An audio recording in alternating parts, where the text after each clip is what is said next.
In biblical times, there were different types of coins circulating around. The Roman coins consisted of the aureus, which was a gold coin equal to 25 denarii, the denarius, which was a silver coin equal to 4 sesterces, the sestertius, which was a bronze coin, the lepton, which was also a bronze coin, and it, as well as other bronze and copper coins, were equal to varying fractions of a sestertius. There were also Greek coins, of which there was the drachma, equal to a Roman denarius, and the tetradrachma, which would have been equal to 4 Roman denarii. These coins were actually considered unclean by Jews. Jews were forbidden by the law to make graven images, and these coins had human faces engraved on them, making them unclean. To accommodate the religious restrictions of the Jews, Palestinian rulers known as the Hasmoneans or the Hasmoneans created coins with inanimate objects and plants engraved on them, and when the Herodians took over rulership, they continued the practice.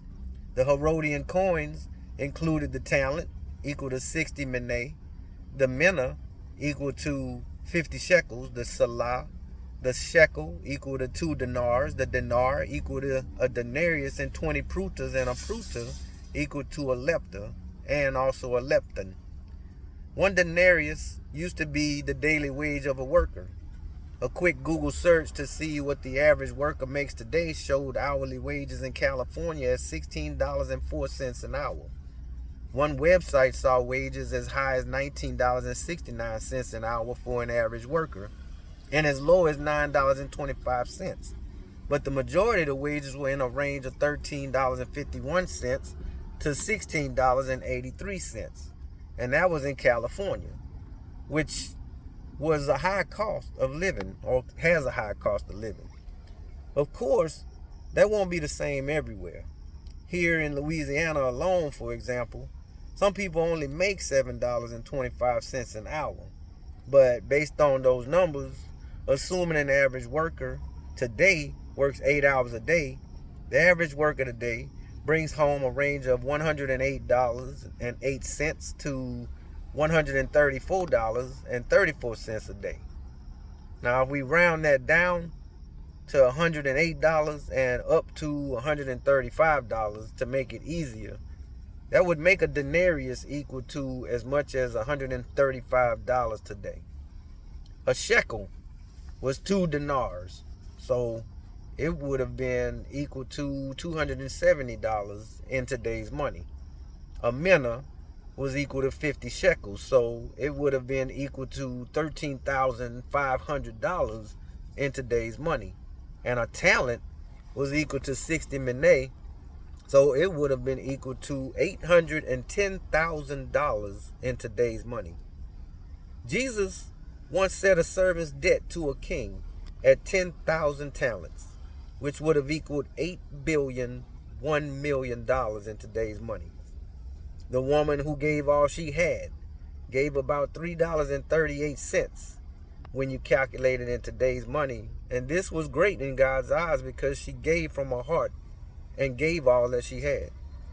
The Samaritan that found the man by the road wounded and helped him by getting him to an inn paid the innkeeper 2 denarii, which again is $270 in today's average wages, and he was actually willing to give more.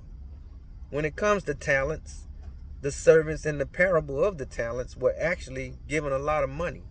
And when the owner went away, one was given 5 talents, which would have been $4,050,000 a day. One was given 2 talents, $1,620,000 today. And one was given 1 talent, $810,000 today. And we know that by the time the owner came back, 2 had doubled the talents that they were given, and they were rewarded for it. Now, nothing lasts forever, though. If you tried to sell a denarius today for U.S. currency, you might get about $1.78 for it or less. Even the almighty dollar as we know it isn't worth what it used to be. Since nothing lasts forever, Why do we put so much value in material things? We buy vehicles that don't last forever. The minute you drive a vehicle off of the lot, it depreciates in value. If you turned around and decided you didn't want it, 9 times out of 10, you probably couldn't give it back to them for the same amount that you bought it for, unless they had a buyback program that allowed it. When it's new, we want the paint on it to be so clean that you can eat off of it.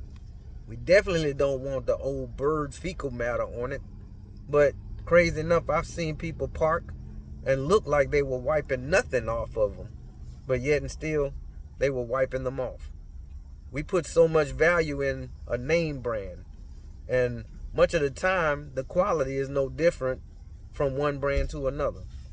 Some people buy shoes and don't even want to get a crease in the leather, so we resist walking on the balls of our feet to avoid creases in the shoe where our foot naturally bends.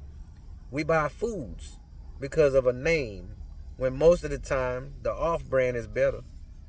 Or the foods come from the same factory, get packaged under different names, but are the same product, and you realize it when they recall several different brands of something like orange juice for having higher than FDA approved levels of something in it.